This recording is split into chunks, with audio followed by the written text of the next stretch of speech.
a political commentator and a journalist also who tracks closely the political developments, is here to talk on the matter with us. Tejas, morning. What is that the sense that we've got pictures for our viewers from from both the states, even from headquarters, from outside the Congress as well as outside BJP and Shiv Sena Bhavan also. What is that the early trend is indicating that BJP alliance is set to make government in both the states? What is your take on that? Well, certainly the Mahayuti, that's the NDA alliance, seems to have the edge as of the moment. But let's, make it absolutely clear that these are very early trends. I believe about 2% of the total votes have been counted till now. So these are just the first few rounds of counting which have really taken place. Maharashtra is a huge state. And it could numbers could change, but how much will they change? That's the key. And this looks absolutely stunning. For the ground, you would always get a sense that the Mahayuti had the edge, and that edge was sharpened and driven into the electorate by the Ladli Behan Yojana. Now, look at the irony of the two states. Here you have Maharashtra, one of the richest states in India. Here you have Jharkhand, one of the poorest states in India. And in both states, welfare scheme is the underlying factor which is propping governments back to power, or could be propping governments back to power, but it's at least giving the politicians and political parties an edge over their opponents. So a very interesting reality of our times, that be it rich states or poor states, welfare ultimately plays a key role.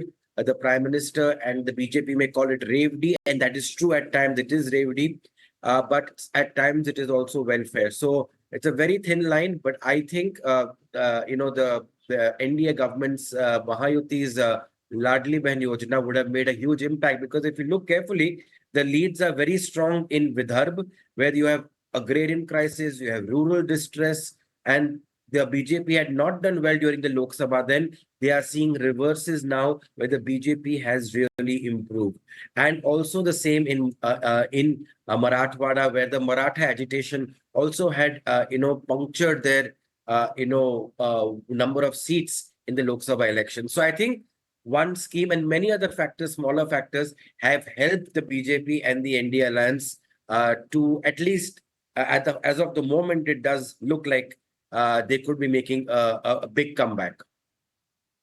Yes, absolutely. They just very well pointed, because what has actually worked in Maharashtra are these welfare schemes only. And if you look at, you've spoken about some areas also, but what we saw, Shinde's recent rally in Kalwa, which witnessed significant participation from women voters, this one reflects his growing appeal amongst at least these certain demographic groups. Absolutely. I mean, that's been the key, uh, if I can say, target of any political party, to capture women. But do remember, it's too myopic to think that when you target women, it only impacts the women and not the men in their family, because at the end of the day, the money goes to the family. So everybody, tends to benefit from there. And you would have, it's not like the men are thinking, oh, why is there no Ladli Bhai Yojana? I mean, the men are thinking, okay, it's good that some money is coming in, so even they could also vote for the Shinde government. So, I mean, impact of a Yojana is difficult to assess, just by number of votes. You have to go on the ground to really understand, how is it changing the lives of people? Because in many places you went, they said, boss, inflation is so high that you are taking in from one hand and you're giving to with the Yojana in another. It really doesn't make such a big difference.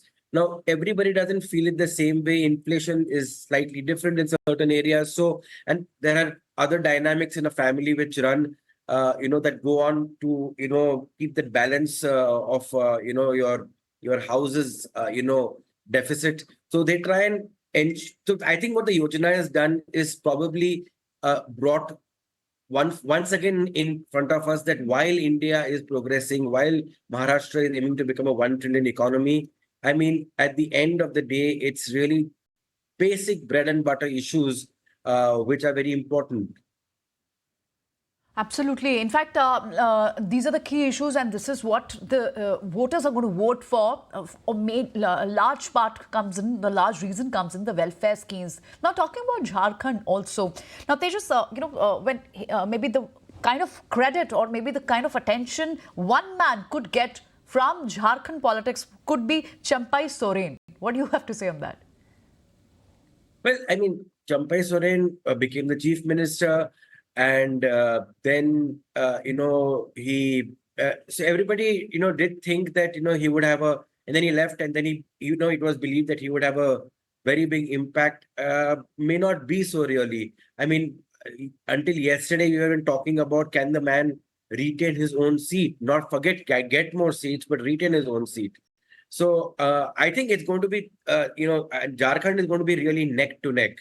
But even if, the India Alliance does get Jharkhand in their kitty, remember Maharashtra, the focus is on Maharashtra because that is, the big catch in any political party's kitty. It is one of the richest states. It's almost like being the prime minister of a smaller European country or sometimes bigger. So there have been instances where chief ministers in Maharashtra or even ministers have refused to go to Delhi to become a minister because it is far more seen as far more lucrative and even more respectable to be in the Maharashtra government because that holds such an important such an important impact it has on the Indian economy, and also it's important as far as the number game in India is concerned. This is the second biggest state in India, so it does have a very huge impact. So, of course, if the BJP and its allies go ahead to win, the next question will be who's going to be chief minister, Mukhyamantri, kaun banega? Because it almost is like a deja vu where Eknath Shinde today has replaced Uddhav Thackeray, and he would want to become chief minister once again. The BJP has over 100 seats potentially. So it's going to be very interesting. I think we are going to see a repeat of 2019. Will the BJP give in? Will they continue? Early days, I think we have to still hold on. As I said, only 2% of the votes have been counted. And it's smart for the Congress not to start celebrating like they did in Haryana. But just coming back to Maharashtra politics again now, and let's, of course, there would be a lot of, lot of talks would also be going on at the Shiv Sena side also, especially, when Uddhav Thackeray, he has been actively working to strengthen the party, streamlining its organizational structure. But a lot of political observers, they have to say that maybe he lacked a robust team that could intricate a strong campaign. See, the Lok Sabha elections was the first time that this new formation, the Mahayuti versus the MVA, had really seen a contest take place. Before that, everybody was confused. And even if you went by the assembly leads, which the MVA had got during the Lok Sabha elections, they were ahead. They were somewhere around 153, and the Mahayuti was 126. So, in contrast to that, the BJP really has swung the dynamics in just 6 months. They have swung. Now, as far as this puts Uddhav Thackeray, Sharad Pawar in a real spot, given the fact that they was claiming to be the true NCP, the true Shiv Sena.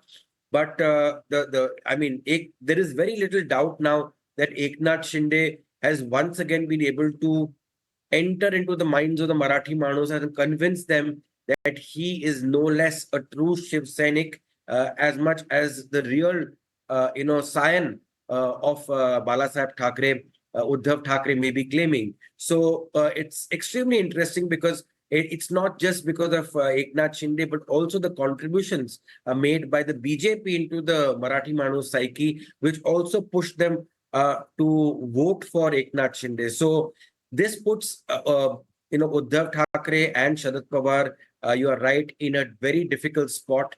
And yes, many have been talking about Sharad Pawar's future. And with this loss, the loss in Lok Sabha, where, even whatever they may have done, Prime Minister Modi was back.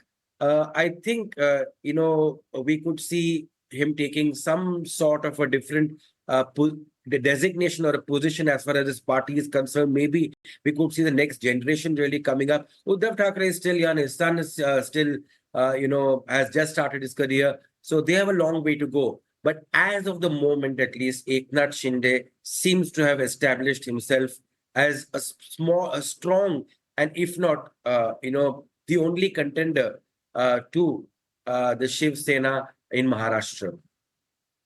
And Tejas, coming back to Jharkhand, the more you, the way you said that it could be and it seems to be a neck to neck between both the alliances in Jharkhand. But then, can we say the key would lie with 8 critical seats there? The seats, especially like Jamatra or Dhanwar, Barhed, Jharaya, they could be the key deciding states, key deciding seats.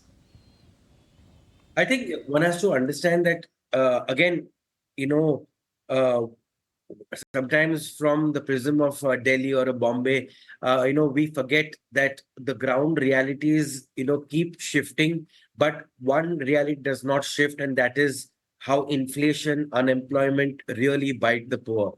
And when you have schemes that, help the poorest, they do respond. We have seen that with Narendra Modi also, be it the cylinder scheme which he had, be it opening bank accounts, be it connecting people to, the larger ecosystem in India, which was not there earlier, people responded. So I think we are seeing some sort of response there. And I trust me, it does baffle a lot of people because the results were showing, the exit poll was showing a neck-to-neck fight, no doubt. But as of now, at least the JMM seems to have a significant lead, 45 versus 33. So they seem to have really, been able to hold their ground. Just 3 less as of the moment than 2019. So not bad at all for, Hemant Soren. Nobody really expected this. And yeah, one will have to really dig deeper into in many of the reasons, but the underlying factor remains that poverty alleviation, welfare seems to be working at the moment. We saw it in Karnataka, in Bangalore, where the schemes to give free electricity and free bus rides to women, that worked wonders. Though they're having a lot of financial issues now, but it did work wonders as far as political dividends the Siddaramaiah government received. Absolutely. The real sense, the real pulse of the nation, that comes onto surface when people come out and cast their vote on these D-days. And that's what actually comes as a outcome also. Thanks very much. If you like this video, then like, share and subscribe to ET Now.